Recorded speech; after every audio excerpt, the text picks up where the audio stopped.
Tunjukkan keseriusan dan fakta yang dia punya, walaupun saya belum tahu itu benar atau tidak. Ya udah saya dengarkan dan saya bersimpati sekali untuk seorang ibu yang kehilangan anak.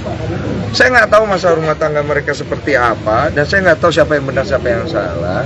Netizen yang mungkin bisa nilai sendiri. Tapi ya cuma lebih adanya ke poin-poin, misalnya kalau bisa puasa ada poinnya sekian, ini sekian tadi dikumpulin nanti dapat apa. Tapi berarti anak sendiri pun salah satu yang mengikuti kayak puasa gitu-gitu, diajarin ngerti nurut gitu nggak sih? Kebetulan kan anak aku kan sekolahnya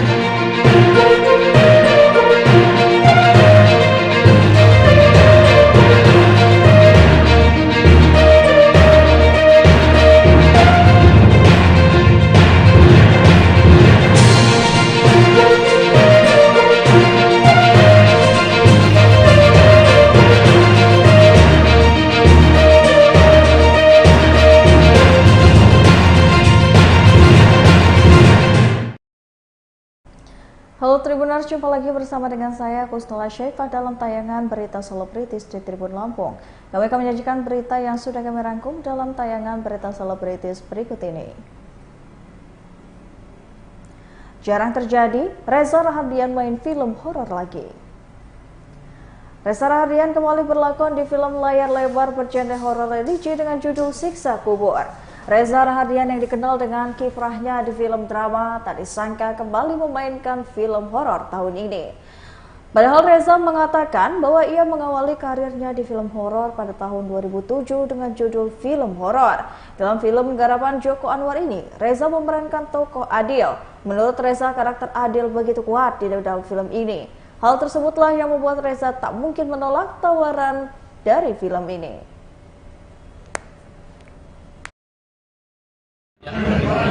Dari beberapa mungkin karakter yang masuk ke saya gitu, khususnya genre ini, itu cukup memberikan satu challenge yang bagi saya cukup besar, dan Siksa Kubur menawarkan itu, sehingga rasanya sulit sekali menolak untuk tidak terlibat di film ini.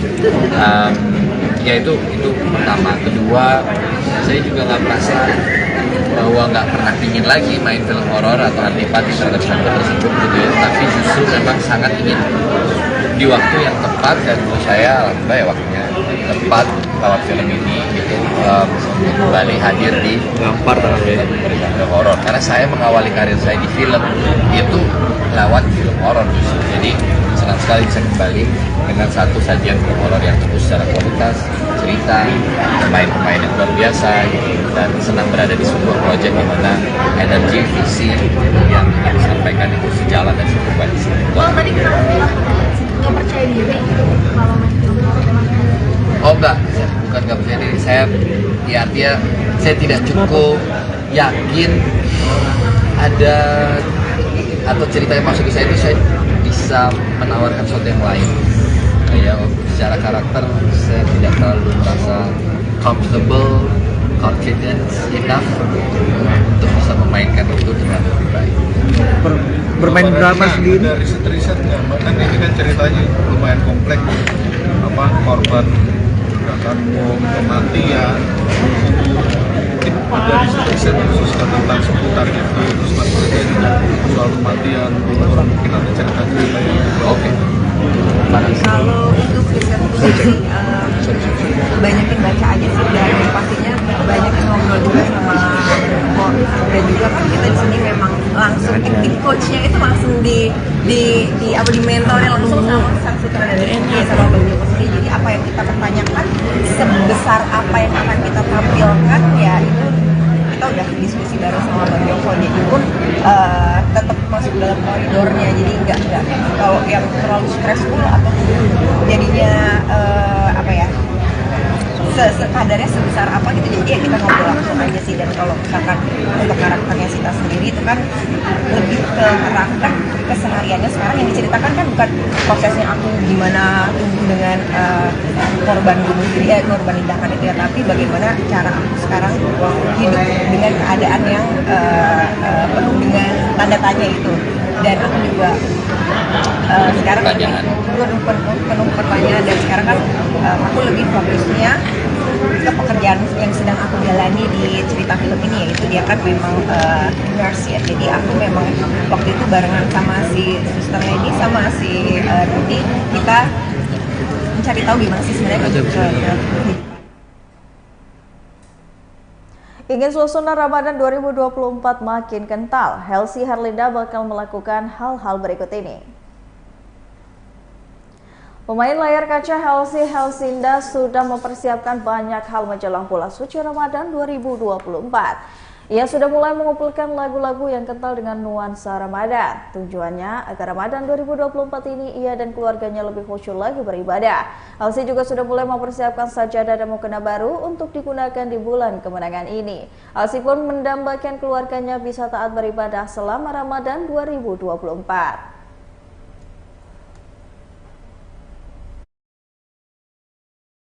Wangi-wangi segala macam, dan kepingin banget sebelum azan kita udah nyampe duluan ke masjid, dan kepingin kita keliling-keliling masjid, keliling masjid ya istilahnya, kita ke masjid yang Istiqlal, masjid Pondok Indah, apa kemana pinginnya keliling. Tapi pun biasanya momen-momen puasa kan pasti yang itu sehari buka puasa. Nah buka puasa itu biasanya Bunda termasuk pemburu tajil gitu ya? Oh iya dong, apalagi ini mulai Ramadan ya, takjil itu wajib. Bahkan kayaknya kita lebih kepengen banget sama berburu takjilnya dibandingkan makanan utamanya gitu kan, kayak bubur sumsum, goreng-gorengan, cendol, es kelapa, es teler, pempek, somai, semuanya. Akhirnya lebih banyak lapar matanya sih daripada makannya gitu. Oh iya,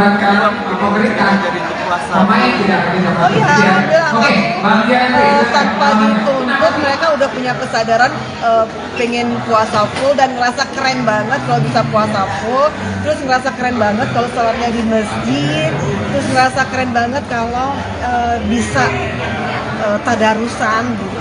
Alhamdulillah sih ada cita-cita, ada rasa keren dengan suasana Ramadan ini. Yuk tambah banyak nih ibadahnya, lebih khusyuk. Tapi Bunda salah satu yang memberikan reward kepada anak nggak sih ketika puasanya lancar gitu kan? Aku kasih reward, cuman lebih adanya ke poin-poin. Misalnya kalau bisa puasa dapat poinnya sekian, ini sekian, tadi kumpulin lagi dapat apa.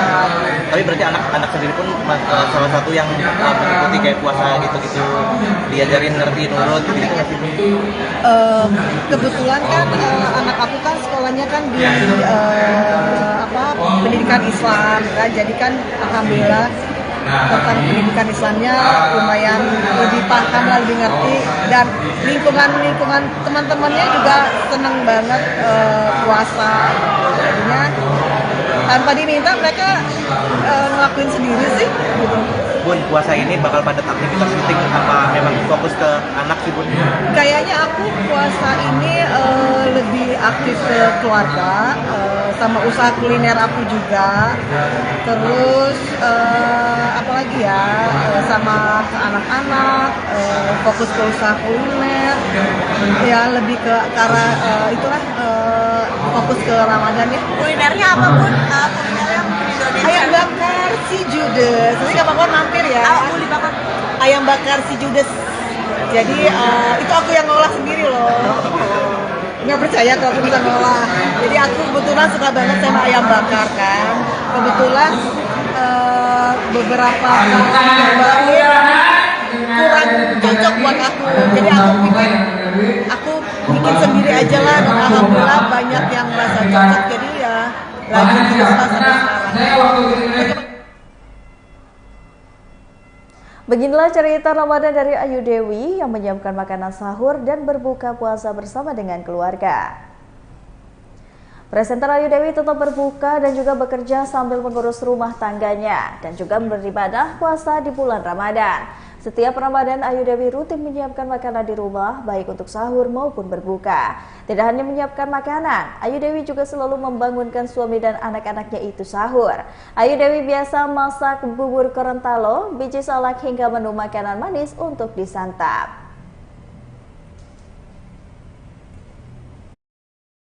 Di meja tidur lagi, gitu, keluarga aku jadi seru gitu. Jadi pokoknya happy lah. Kalau sama bulan Ramadan tuh aku pengennya fokus ibadah aja, maksudnya kayak nggak terlalu banyak kegiatan di luar. Bubur juga kalau misalnya yang kayak udah keseringan jadi nggak usah di rumah, kan sekarang bisa langsung sholat maghrib jamaah tarawih gitu, enak gitu jadinya kalau di rumah sama keluarga gitu kan. Makanan andalan pas sahur sama buka apa nih Bu Ayu? Kalau pas buka, kalau suami aku pasti ada bubur Gorontalo, udah pasti dia kalau buka pakai Gorontalo. Terus aku orang Jawa, terus kalau nggak kolak, biji salak atau berkaca pada diri sendiri, berharap manis gitu aku mah. Jadi ya berbedanya gitu tuh, kita geng Jawa nih manis-manis, kalau suami aku Gorontalo jadi bubur. Kadang-kadang anak aku mau bubur, kadang-kadang mau manis-manis gitu. Tapi nyiapinnya beberapa jam sebelum 17 jam biasanya sebelumnya. Oh nginep dong makanannya. Pasti dong, enggak lah, pokoknya kita udah tahu. Jadi ada yang bisa diangkatin. Kalau misalnya cemil atau tajil gitu kan bisa dibikin sebelumnya kan, kayak biji salak apa segala macam. Kalau bubur Gorontalo mungkin bisa 3 hari 2 hari bisa diulang-ulang lagi. Kalau tergantung dompet, kalau dompet lagi tipis jadi ulang sebulanan lah bisa kita ulang terus. Tapi kalau misalnya sahur Bu Ayu masaknya lebih pagi atau gimana? Atau Iya, kalau masak sahur mah udah pasti semuanya harus makan satu menu aja, udah nggak usah ganti-ganti. Satu rumah gitu biar enak, nyiapinnya juga nggak ini kan, nggak kesian juga orang-orang yang sama aku nyiapin repot kalau ganti-ganti. Dah, assalamualaikum. Terima kasih Bu Ayu. Lucu banget sih. Berikut ini ada Denny Sumargo yang menyayangkan anak-anak dari AMI WNA Korea Selatan muncul ke publik hingga khawatirkan hal berikut ini. Membantulah. Heboh Karena setiap curhatan manusia seorang pasti WNA ada Korea baik ada Selatan buruk. AMI. AMI mengaku bahwa sang suami Aden Wong berselingkuh dengan Tisha Erni.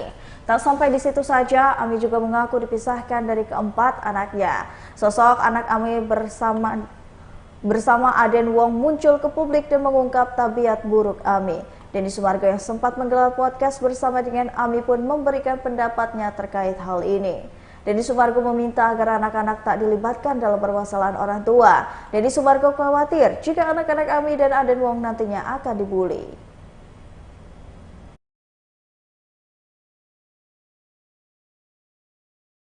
Tapi gue juga mikirin ke depannya. Gue tidak akan mau mempodcast orang itu sebelum mereka benar-benar yakin apabila berbicara tentang sesuatu yang sangat krusial. Nama baik seseorang, keluarga, anak-anak. Karena impactnya gede banget. Dan dia bilang saya udah gak ada solusi, saya bingung, saya juga kasihan. Jadi akhirnya saya kasih wadah dengan saya bilang kalau ada buktinya saya mau. Dan dia bawa buktinya.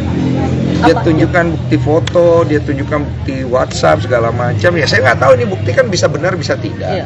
Tapi paling tidak saat itu dia menunjukkan keseriusan dan fakta yang dia punya, walaupun saya belum tahu itu benar atau tidak. Ya udah saya dengarkan dan saya bersimpati sekali untuk seorang ibu yang kehilangan anak. Saya nggak tahu masa rumah tangga mereka seperti apa dan saya nggak tahu siapa yang benar siapa yang salah.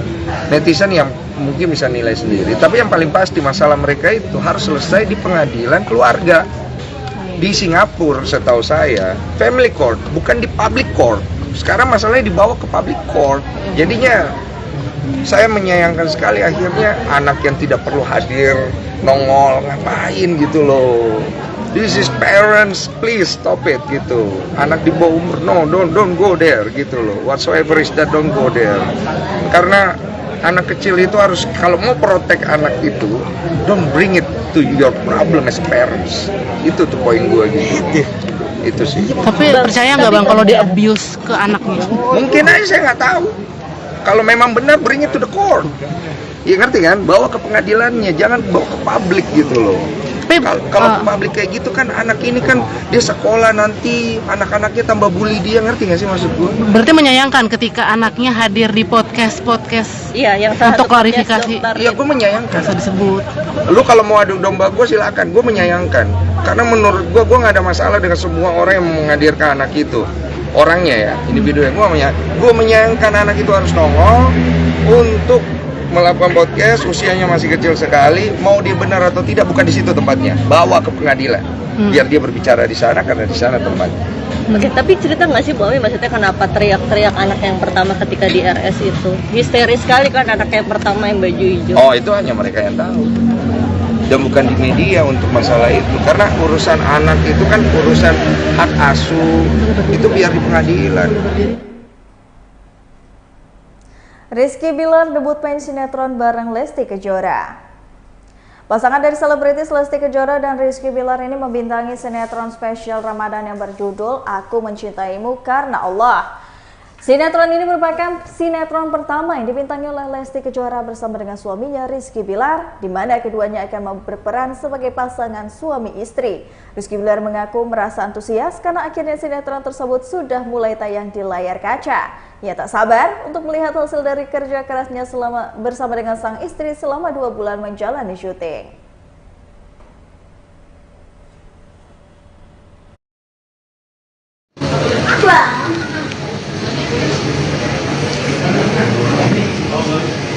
Mungkin boleh dipegang di tengah ya Bun.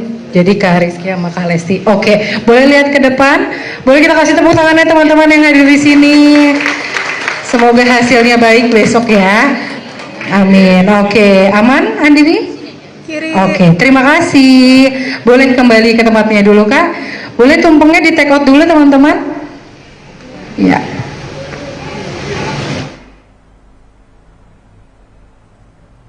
Baiklah Tribuners, itulah tadi berita selebritis di Tribun Lampung bersama dengan saya Kusnul Syaifah. Jangan lupa untuk terus saksikan video selengkapnya di YouTube Tribun Lampung News Video, Facebook Tribun Lampung, Instagram Tribun Lampung, dan juga TikTok Tribun Lampung untuk bisa mendapatkan informasi terupdate lainnya. Selamat sore dan sampai jumpa.